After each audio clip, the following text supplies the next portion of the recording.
Welcome to the Fabricators Coach podcast, where we believe that every fabricator deserves to have a business that not only makes them money, but also gives them time to enjoy it. In each episode, our goal is to share real information that you can take action on and use today. Information that, if you will use it, can help you reduce the chaos in your business, help you make more money, and help you get your life back. So our purpose is to discuss the most recent article in Slippery Rock Gazette. As Mark was asking a minute ago if I've done these before. Probably about the last almost 2 years, I've been doing a monthly article in Slippery Rock. And then I'd try to do a webinar within a few weeks after that. We got behind a little bit late last year, but we picked it up and done it pretty consistently this year. So I don't have a lot of, in this one, I do have some prepared content because there's some metrics we'll go through and some calculations. It'll take a minute. But I'm gonna let you folks manage your own mutes. And then that way, if you've got a question, please interrupt me. The idea again is to have a good discussion so we can learn from each other, answer questions, see who's doing what, all these things I think are important in peer-to-peer learning. The article we're going to review is the August article. It's called, "Is That All This Data Is Good For?" You can get a copy if you go to slipperyrockgazette.net. It'll be in their current issue online, or you can hit our website at fabricatorscoach.com, hit the blog menu, and you can get access to this article and a lot more. There are also some free tools and things there as well. This is number 8 in a 12-part series for this year. I sat down at the end of last year when I was putting together some plans for this year and got to thinking about how crazy the shop was that Teresa and I ran. In fact, it was on the eastern shore of Maryland. So, Mark, not too far from you. And we had what is a fairly traditional, fourth quarter holiday scramble and rush. Not everybody has that, but I think most of the shops I talk to have some form of that usually at the end of the year. And it was the time of the year that all the mistakes that we made off and on during the year just seemed to get more frequent and get a lot worse during that time. So I got to thinking about that and thinking, okay, so what can we do to help fabricators kind of get ready for 2022 and make that holiday season better this year than it was last year? And of course, if you've read anything that I've written, or if you've heard me on a podcast or anything else, one of the common themes, one of the drums that I beat a lot is this issue of working on your business and not just being an employee in your business. And the key is that the more you do working on your business, the more you can improve your business. And the more you do of that, then the closer you get to having a business that doesn't just make you money, but also gives you time to enjoy it. And if you can't do both of those, what's the point? That was the whole purpose of putting together a series of 12 articles for this year. Previous articles, we talked some about the change process in a couple of articles, how to use metrics like a sports coach, pricing and capacity, those types of things. So again, you can hit fabricatorscoach.com and look at those. You can go to, if you want to listen to recordings of the ones from this year, these things get put up on the Fabricators Coach podcast and the audio's up there. So all that's available if you want to go back and see anything that you might have missed or want to catch up on. All right. So that's kind of where we are. Looks like Susan's getting back in here. Good. So let me ask a question. How many of you are already starting to see maybe some really early signs of your business softening up a little bit? Maybe your backlog isn't quite as strong. Maybe your traffic on walk-ins for retail isn't as strong. Your requests for quotes aren't quite as high. How many of you are starting to see some early signs of that in your business? Yeah, we aren't in Washington. You are or not? Are not. Or not? Okay. Yeah. Matt, you unmuted. What are you seeing? We are not slowing down yet either. Okay. Contractors that we talk to and work with, they're saying the same thing. They don't see it slowing down anytime soon, but I'm still waiting to see it, right? Right. Mark, how about you? We're a little sloppy on our metrics management tracking. which is a initiative that I'm going to be digging in on. But well, new construction is going to slow into 2023. So we'll hear about the builders taking less orders on new construction here eventually because of interest rates possibly. But I don't know. I think things are still going. There may be some price pressure. There might be a little more scrambling. I'm going to start experimenting with lowering my price just to drive up my capacity, which is just basically free money once you break past overhead and you have the capacity and the people to do so. So that's been an upward trend for us. So there might be some price pressure coming, but we'll see. I think it's too early to judge. Okay. Susan, do you have a feel for whether you guys are seeing any potential slowdown coming soon in your business? We're still very strong at the moment. I do some reporting in our sales dashboard.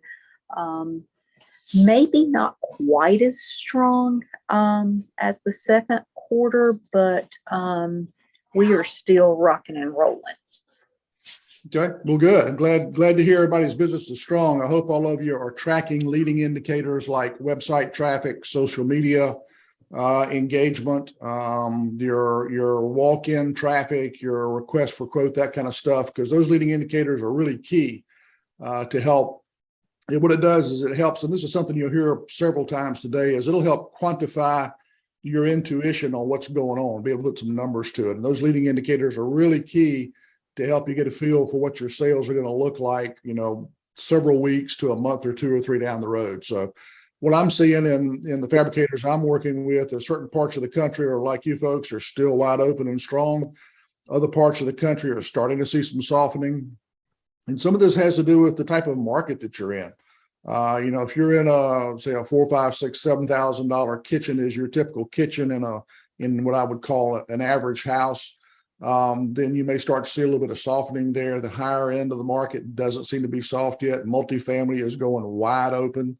That seems to be kind of a lagging. That trend tends to trail behind the residential trend economically. So the key thing is that, and what I think probably a lot of you may be thinking about being on here today is the fact everybody's talking about something over the next 12 to 18 months. Don't know how much of a soft landing, how much of a recession, when, to what degree, but obviously when you start hearing that, Mark's already talking about reducing prices. The thing that scares a lot of folks is if you think there's a recession or something coming at us, and either you've thought about it and you verbalize it like Mark has, or intuitively that you're going to be pressured to reduce prices. You also know that you can't, as your prices go down, you can't necessarily go back to your people and say, okay, instead of paying you $20 an hour, I'm going to pay you 18 now. That would be that'd be almost suicidal in this labor market. You can't afford to do that.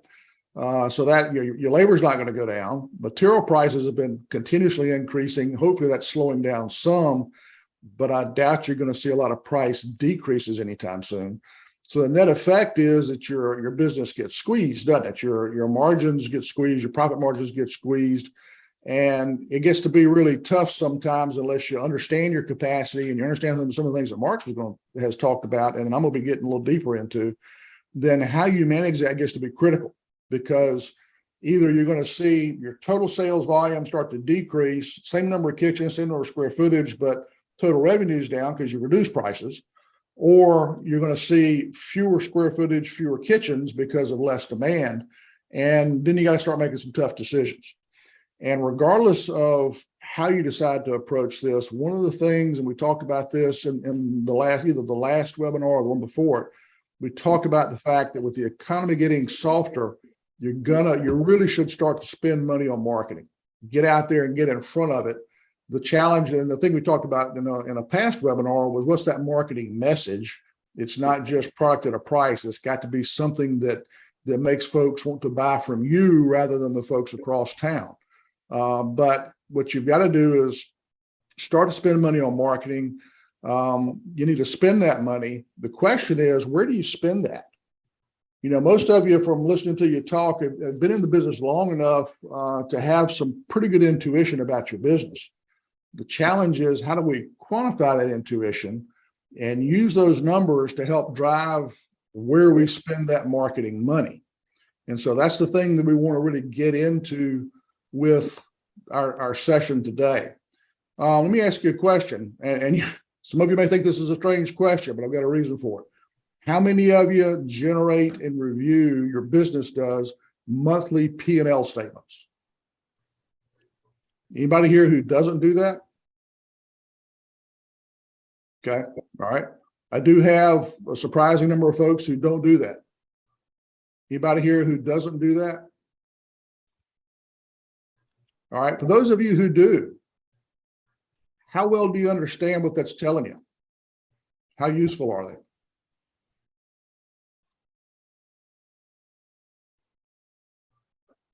For us, they're fairly useful. I mean, I can track my, my fixed expenses versus, my costs that aren't fixed. So, okay, fixed versus variable, sure. Okay. To me, monthly P&Ls are challenging in a lot of ways. Part of the challenge is I don't have a great memory. So, when I get a P&L about the 10th or 15th of August this month for what happened in all of July, it's really tough for me to go back and remember what all did we do in July, and how did we, what were the things that happened that made that P&L come out the way it did? I've got a much better memory of what happened yesterday. And so one of the things that P&Ls don't tell you, and standard GAAP accounting struggles sometimes to tell you, is how profitable was yesterday? Not just was it profitable, but by how much? Or if it wasn't, by how much? How are you doing so far this week?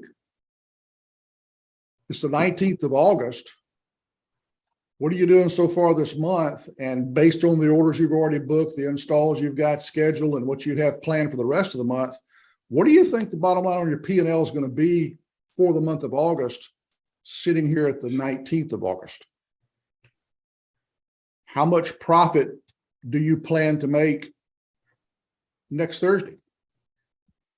Those are some of the things that standard P&Ls and standard GAAP accounting, and GAAP accounting is generally accepted accounting practices, GAAP. Those things are really tough it's tough for those systems to give you that kind of information. And let me ask you, I asked a lot of questions. How much profit you plan to make next Thursday? What are you on track for this month? Can you predict your P&L for this month? How profitable were you yesterday? How many of you would it be helpful to be able to answer those types of questions? very helpful. Okay.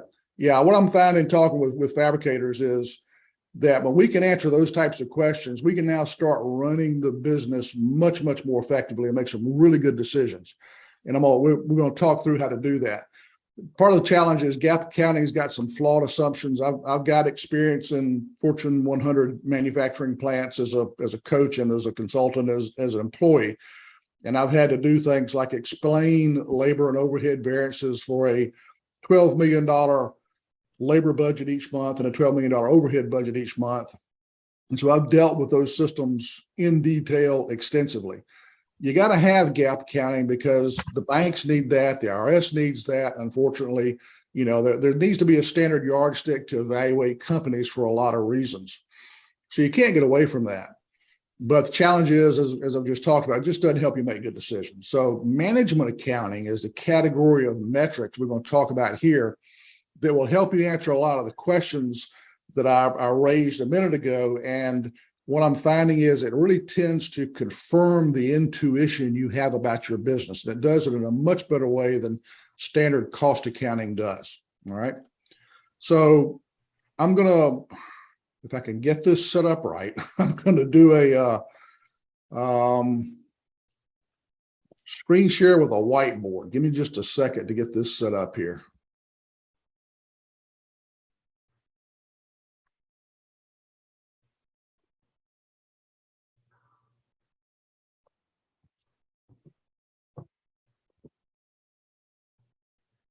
I got to stop the share first, then do a whiteboard. Didn't do this. Here we go. Okay.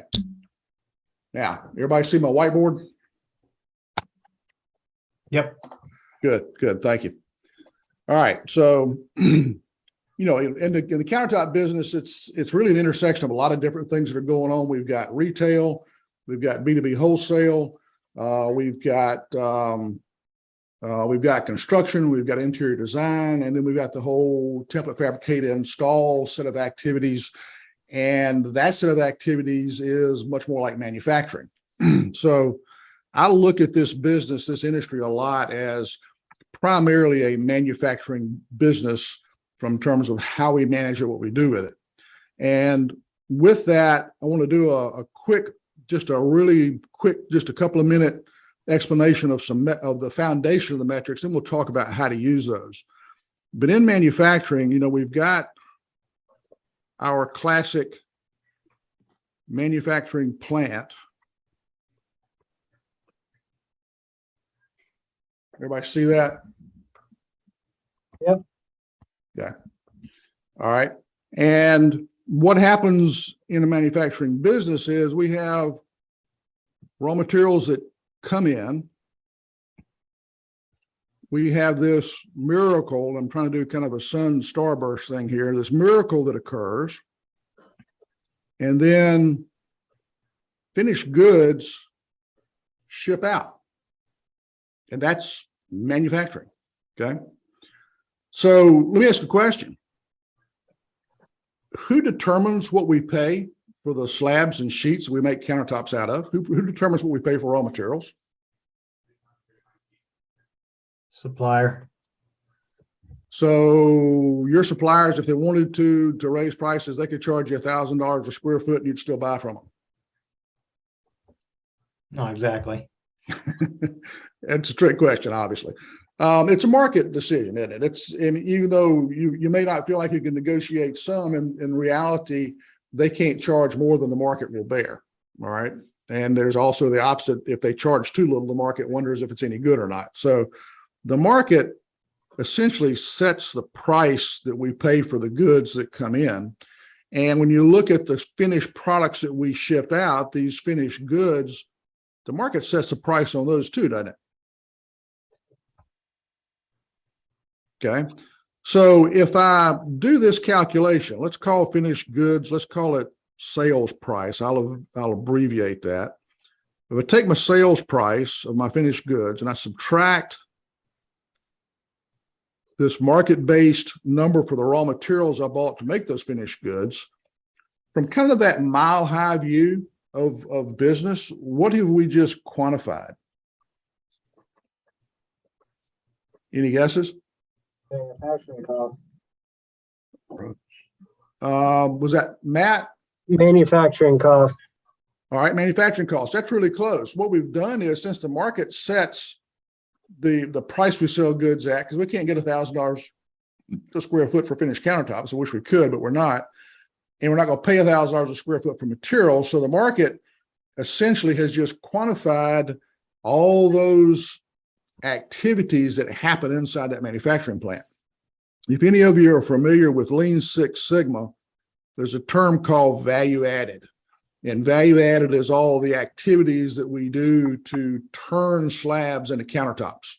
All right, those are value added activities. Everything else is non-value added. That's a whole nother webinar, okay? But we've just quantified that. We put a dollar figure on it. That's the value that the market places on all the activities that we execute to turn raw materials, turn slabs and sheets into countertops. And the term we use for that is called throughput dollars.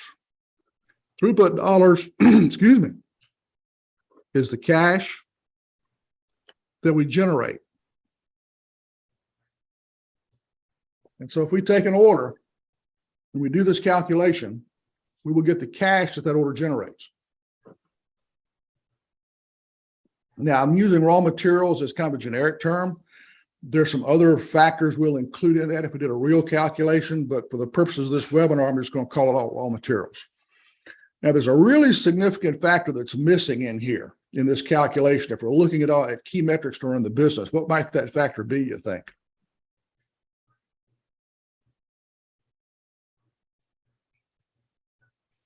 Overhead? That's part of it. Yeah. It's really the cost for all those transformational activities, and it's labor, rent, utilities, all your overhead costs.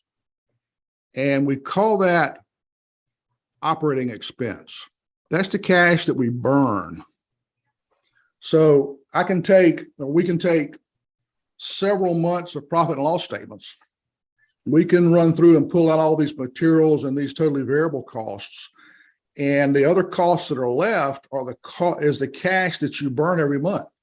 And on a month-to-month basis, that's relatively consistent. It doesn't change a whole lot. Okay. You may have an annual payment for workers' comp or something that'll bump you up one month, or you pay bonuses at the end of the year, may bump you up or something. But in general, over a representative time period, and sometimes it's 3 months, 6 months, a year, it depends on your business. And, we'd have that discussion separately, but we can figure out on an average basis how much cash you burn on a monthly basis. Okay.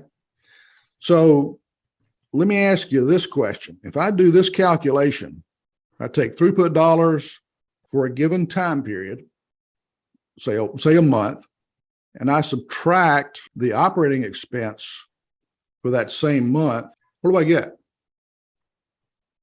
Profit. You got it. Dead on. Absolutely. Throughput dollars is the cash we generate. Operating expense is the cash we burn. And if we generate more cash than we burned, we're going to have a profit. Exactly right. And obviously, if we have more than that, then we've got a profit. If throughput we generate for the month is less than the operating expense we burn for a month, then we're going to have a loss. Another calculation we can do is we can take this throughput dollars for that month. We can divide it by the operating expense dollars for that month. Anybody got a guess as to what that might be? Margin.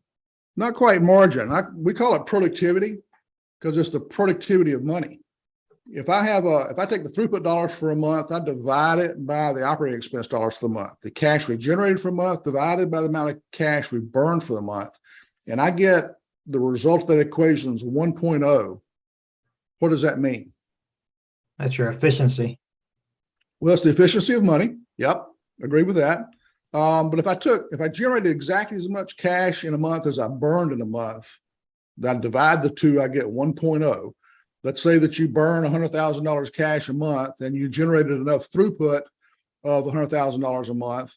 You divide the two, you get 1.0. That means you broke even. Break even point. Yeah, exactly. So if you take your throughput and you divide it by operating expense for last month and the result is a 1.2, what does that mean? That's a loss. Well, if you have the cash that you generated divided by the cash that you burned, and you have a number greater than 1.0, then you made a profit. Oh, I'm sorry. Yeah. Okay. And you can take, what's cool about that is you can take that and you can drive bonus systems, incentive plans, and stuff like that off of those numbers. Okay. So that's fun. The other thing we can do is we think about this business, regardless of how you get paid. Some folks, like on retail, they'll get all the money up front. Like when I go to Lowe's, buy something, I got to pay them up front before I walk out of the store. Some do a half down, half on install. Of course, if you're doing commercial, you got different payment terms. But at the end of the day, in this business, the job's not done, obviously, until install is complete, but it's not really totally fully done until the customer's happy, right? I mean, that's the goal. That's the whole purpose of the whole deal, is to make sure these customers are happy so that we can move on and deal with the next customer. Anybody disagree with that? I'll say a big amen to that. Okay. All right. Good. Thank you. Yeah, that's not a trick question. That's definitely the goal. We've got to finish that job. We've got to make that customer happy. And then we can score the throughput for that job. So we can do things like, okay, let's say we've run the numbers and we've got the average operating expense per month for your business. And if we divide that by 20 working days in a month, and yeah, I know some months have more than that, and sometimes you work Saturdays, but 20 is a good number, because if we cover 20, any additional working days are gravy. Okay. So we take that and divide it by 20, and let's say your operating expense per day average is $5,000 a day. Now we can sit down and say, okay, today is Friday the 19th. Yesterday, we had 2 jobs that we had to install.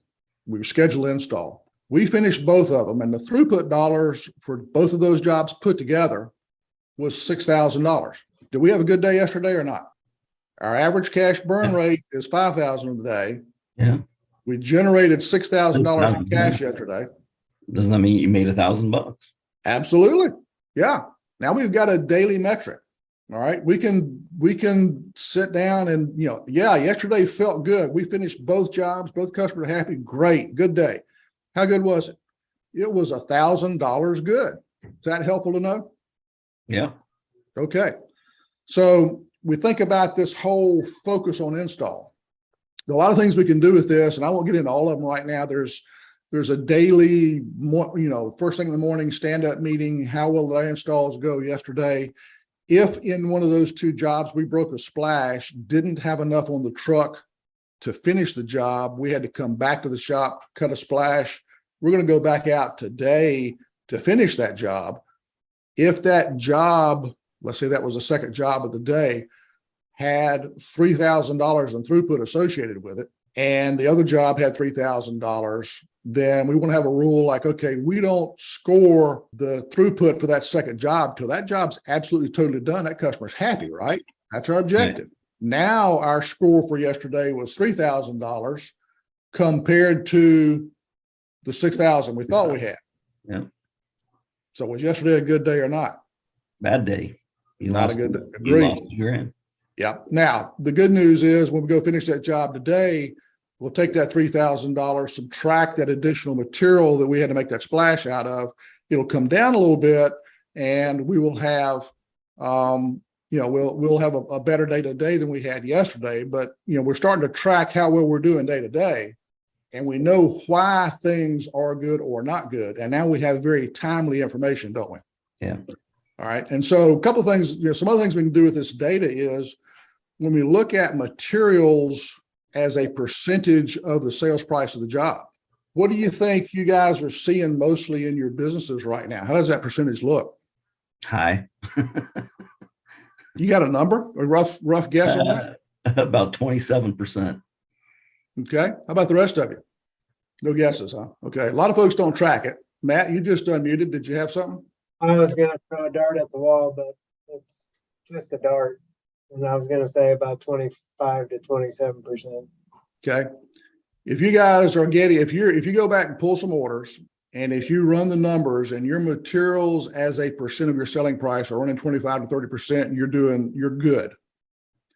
If that number is above 30%, then your pricing may not be great. And I say that because as I work with fabricators around the country, that's a pretty consistent number for retail. Now, obviously with big box, it's going to be different. Multifamily, it may be different, but that's a really good metric to evaluate yourself by. It's a good benchmark to look at that will help you as you look at that. So you can use this information to start to evaluate how you set your prices. Is that helpful to you? Yeah. Okay. So part of what we started off talking about the fact that we've got a recession of some sort coming at us sometime soon to some degree. And the fact we need to spend money to do marketing so we get out ahead of that. We don't have a reduction in volume, and we don't get as much pressure on pricing. My question to you is, do you want to have marketing that's targeted to the market segments that are best for you? Or do you want to do a broad blanket and try to cover everything? And when I say market segments, I'm talking about retail versus home builder versus custom homes versus big box versus kitchen and bath. Those are different market segments. Would you rather target a segment, or would you rather just do broad brush and cover everybody?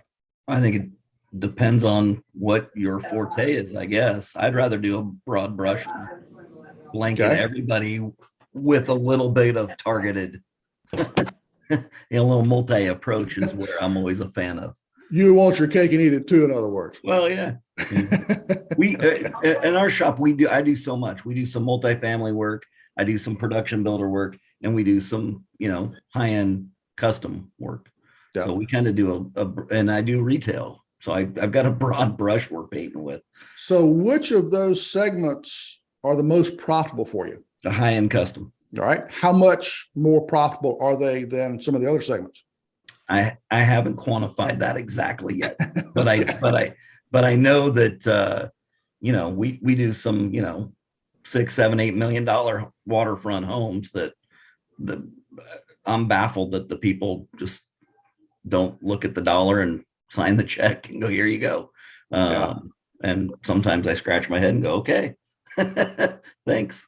Yeah, So, understand. In Yeah. the shop that we were in on the Eastern Shore, we had some estates we dealt with, and that super high end market is a totally different market for a lot of reasons. Agree with you there. Most folks, when I ask them this question, would rather know for sure which segment is most profitable for them, because as you start getting pressure to reduce prices, if your market segment start to soften up and you start getting pushback, knowing how much you can reduce them, knowing which segments you may be more inclined to reduce on versus ones you wouldn't, and being able to quantify that gets Correct. to be important. Okay. Correct. That's kind of where I'm headed. Yep. So we talked about in this industry, install is that critical end game, making sure that customer is delighted, they're happy, they're done. You can check that one off, go to the next customer. And so when we start looking at how do we evaluate market segments using the metrics that we've been talking about here to help us do that, one of the things we can do is to start tracking install hours for each job. And if we start doing that, then we can do things like take throughput dollars and divide it by the install hours. And what we'll get is a dollars per hour figure that says, okay, we can sit down with our throughput dollars per job and our throughput as a percentage of the sales price for job. And we know that, retail is going to be a higher percentage of throughput for the job than, say, big box, for example. And we can go through and do those comparisons and see how they're working out. And we can look within retail or within big box and make sure those percentages are staying pretty consistent. And if they're not, we can make adjustments to policies and prices to address that. But when you start trying to figure out where do you want to spend money on marketing, knowing specifically which types of jobs generate cash for you the fastest can be really helpful. Because what will happen, and I've seen this in every fab shop I've been in fact, most manufacturing plants I've been in, this has been true. If I take this throughput dollars per install hour and I graph it, and then I go and I draw a line at that operating expense per hour, because if I can figure out operating expense per month, I can divide it by 20, get operating expense per day. I can take operating expense dollars per day divided by 8 hours, even though you run some longer days. I can get an average operating expense per hour burn rate, right?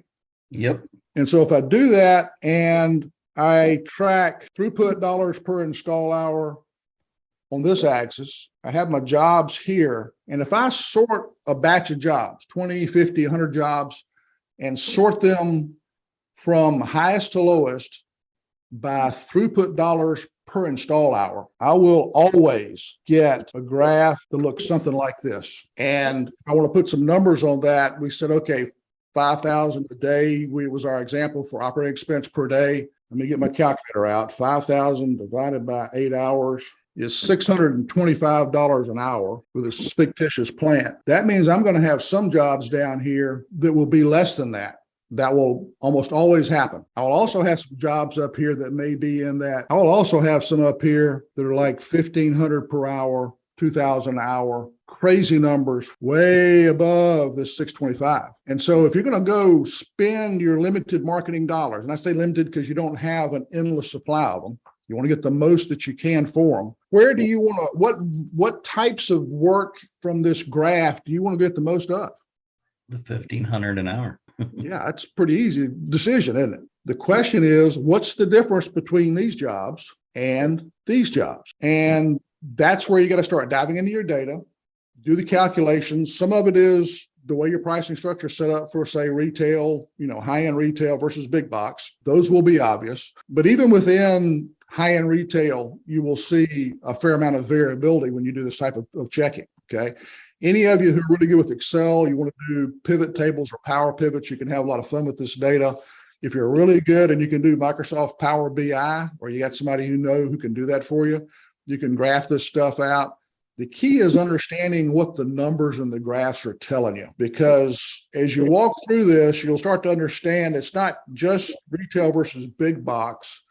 It's also the distance that you drive to jobs. If you've got some jobs you go to that are 2 hours out, hour and a half out, whatever, that's part of that install time. Those are obviously going to be low on the graph, but then you want to take that geographic area and you want to compare the jobs within that geographic area to see what kind of variability you have there. Mhm. So understanding, you can start to compare material types, quartz, granite, porcelain, quartzite, marble, the whole bit.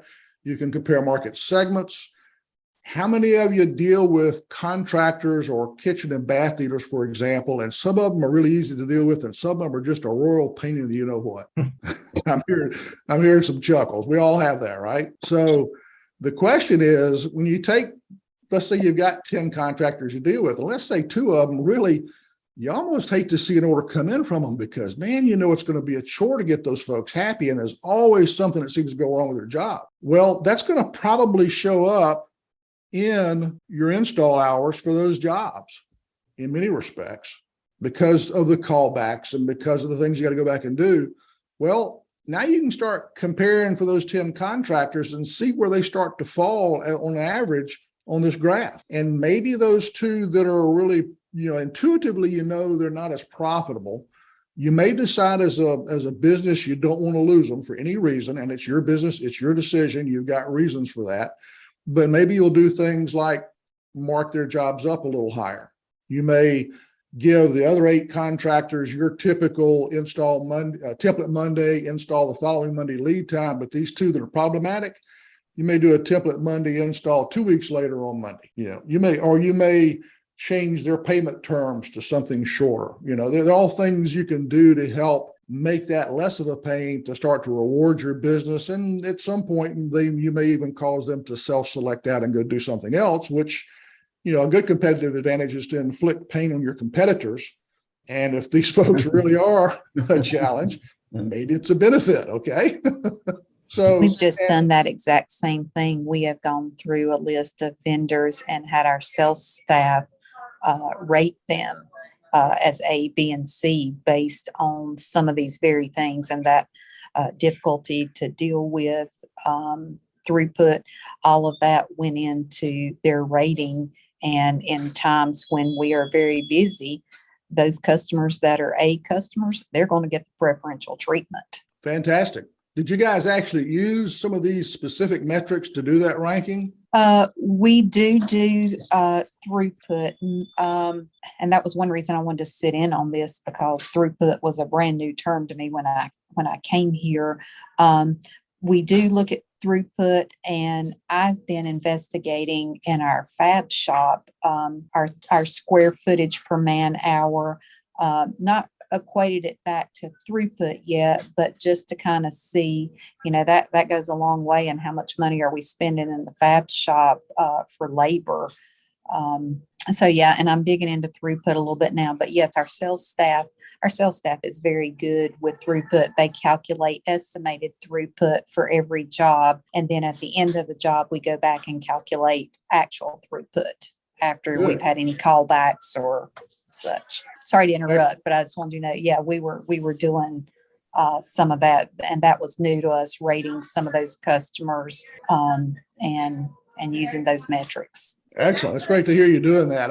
It's something that I rarely run across a fabricator who does that. So I'm really glad to hear that you guys are doing that. Appreciate you sharing that. It's having this data.